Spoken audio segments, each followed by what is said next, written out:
Morning po mga kapatid. Happy Monday po sa ating lahat. Narito po tayo sa ating morning devotion, ang Grab Food for the Soul, our daily dose for the nourishment of our soul. Simulan po natin ang ating araw sa pagbubulay-bulay upang tayo ay makalakad sa isang mapayapang pamumuhay. Sa buong buwan po ng November, muli ay ating gagamitin ang libro ng Pastor Joey Lumali, ang Andre Rice. At sa umagang ito, ang ating pagbubulay-bulay ng kanyang mga banal na salita ay may pamagat na mapalad ang mga aba. Ang ating batayan talata ay masusumpungan natin sa Mateo 5:3. Mapalad ang mga taong walang inaasahan kundi ang Diyos, sapagkat mapapabilang sila sa kaharian ng langit. Ang wika po sa wikang English, Blessed are the poor in spirit, for theirs is the kingdom of heaven. Salamat at purihin natin ang ating Panginoon Diyos sa ating pagbasa at pagkarinig ng kanyang mga banal na salita. Ang sermon sa bundok ng ating Panginoong Hesus ay tinatawag ding The Beatitudes. Ito ay galing sa Latin word na beatus na nangangahulugang blessed o pinagpala. May mga nagsalin din sa salitang blessed na happy. Ngunit ang pinagpala ay higit pa sa pagiging masaya. Ang kasayahan ay nakadepende sa mga outside circumstances. Sa kabilang dako, ang pagiging blessed o pinagpala ay iyong naging bahagi ng pag-ahari ng Panginoon Diyos. Blessedness is being part of God's kingdom. Ang kauna-unahang binanggit ng Panginoong Hesus na blessed ay those who are poor in spirit. Mapalad ang mga aba na wala ng ibang inaasahan kundi ang Diyos. Mga kapatid, huwag tayo magkamali na sabihin lamang na mapalad ang mga aba. Period. Kapag ganito ang magiging interpretasyon natin, ay lalabas na ang kahirapan ay automatic na isang pagpapala mula sa Panginoon Diyos. Bagamat mahal ng Panginoon Diyos ang mahirap, hindi niya minamahal ang kahirapan. Hindi niya ninanais at ikinagagalak na may mga taong naghihirap. Sa halip, ang plano ng Panginoon Diyos sa bawat tao'y masaganang buhay.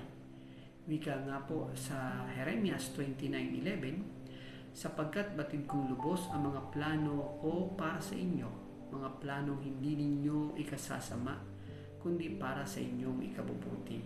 Ito'y mga planong magdulot sa inyo ng kinabukasang punong-puno ng pag-asa. Salamat sa ating Panginoon Diyos sa kanyang napakagandang plano sa buhay ng bawat isa sa atin na tayo ay maging masagana. Ang binabanggit po dito na kahirapan ay hindi kahirapan sa kabuhayan.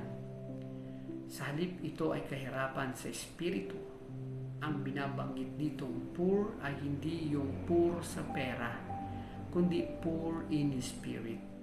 Ang poor in spirit ay ang pagiging mapagpakumbaba sa harapan ng Panginoon Diyos at maging sa harapan ng kapwa-tao. Sino ba ang mga poor in spirit na ayon sa ating Panginoong Hesus ay kanyang pinagpapala? Ang poor in spirit ay handang mawalan ng worldly possessions kung sa paniniwala niya ito ang ninanais ng Panginoon Diyos. Ang poor in spirit ay handang bumitaw sa mga bagay na materyal kung ang mga ito ay magpapahamak sa kanyang kaluluwa. Ang poor in spirit ay nakikita ang kanyang kaliitan sa harapan ng kalakihan ng Panginoon Diyos. Handa siyang mawalan upang siya'y punan ng Panginoon Diyos. Kinikilala niya kung wala ang Diyos sa kanyang buhay ay wala siyang magagawa. Wala siyang yabang, walang hangin sa ulo, at walang ibang inaasahan kundi ang Panginoon Diyos. Ang maging aba o dukha sa espiritu ay nangangahulugang iwawaksin natin ang mga bagay na para sa ating sarili. Bago tayo mapuspos ng mga pagpapala ng Diyos, kailangan muna tayong kumawala sa ating pita ng laman.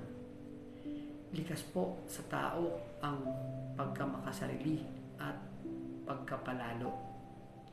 Ito ang tinatawag na dating lumang pagkatao. Ang poor in spirit ay higit na nagpapahalaga sa kanyang kapwa kaysa sa kanyang sarili. Yung sinasabi nating siya'y other-centered instead of self-centered. Ang maging aba ay hindi nangangahulugan ng pagiging mahiyain, matatakutin.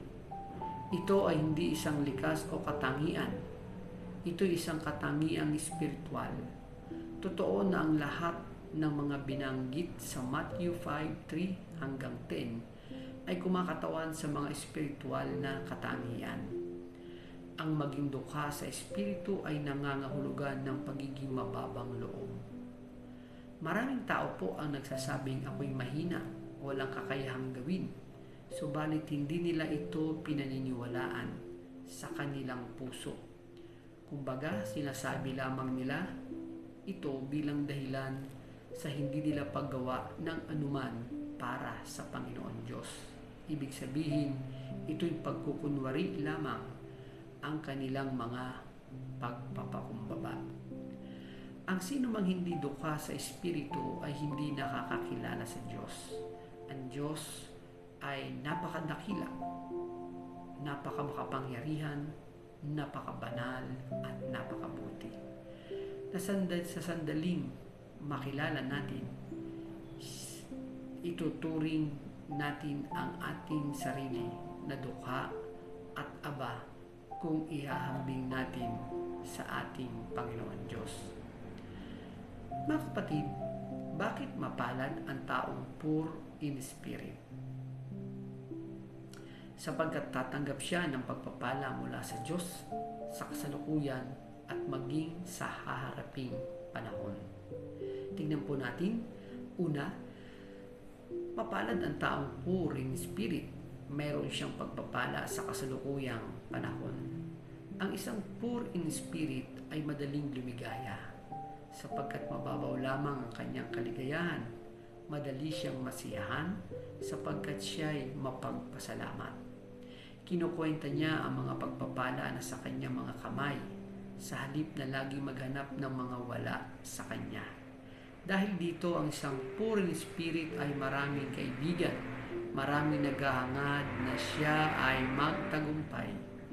Kung siya ay mabibigo, marami ang luluha. Kaya mga kapatid, ang mga pagpapala ng mga taong poor in spirit ay meron siyang pangkasalukuyang pagpapala na tatanggapin sa ating Panginoon Diyos.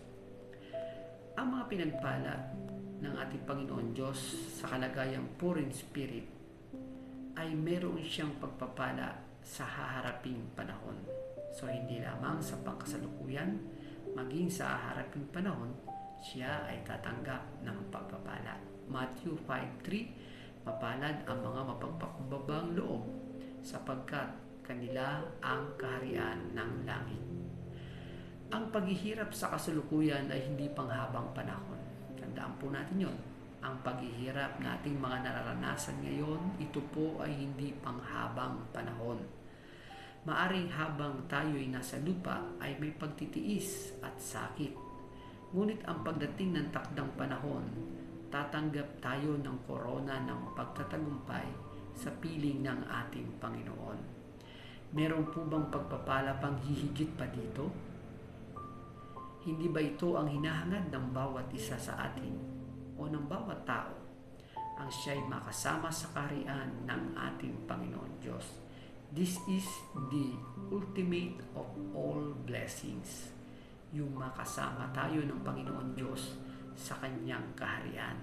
Kaya tayo na mga poor in spirit, mababang loob sa Panginoon at umaasa sa Panginoon Diyos, meron tayong pagpapala sa ating kasalukuyang panahon at maging sa haharaping panahon.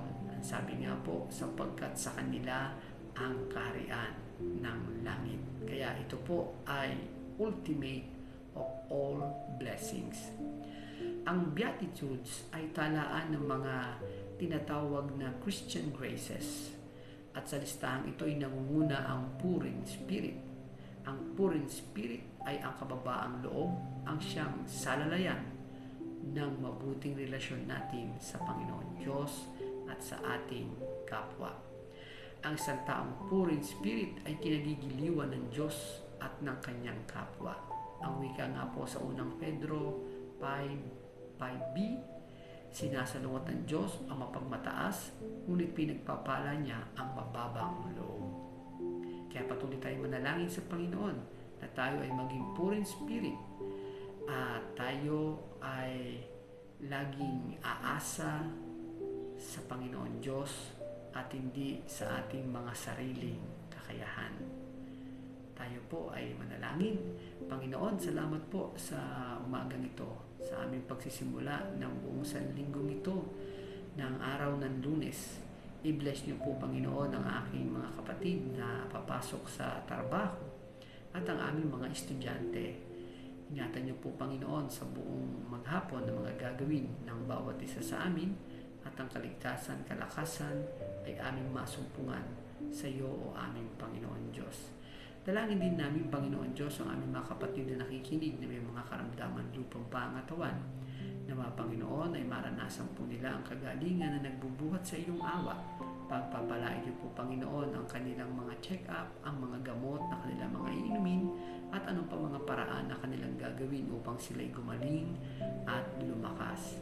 Salamat po, Panginoon, sa umagang ito, at i-bless niyo po ang buhay ng bawat isa sa amin. At patuloy ka namin maparangalan at maluwalhati sa iyong buhay na kaloob sa amin. Ito pong aming dalangin sa pangalan ni Jesus. Amen. Papuri at pasalamat sa ating Panginoon. Salamat po sa inyong pagsama sa pagbubulay-bulay ng salita ng ating Panginoon. A friendly reminder po sa bawat isa, be Christ-like in your workplace today. Mayo at maglingkod.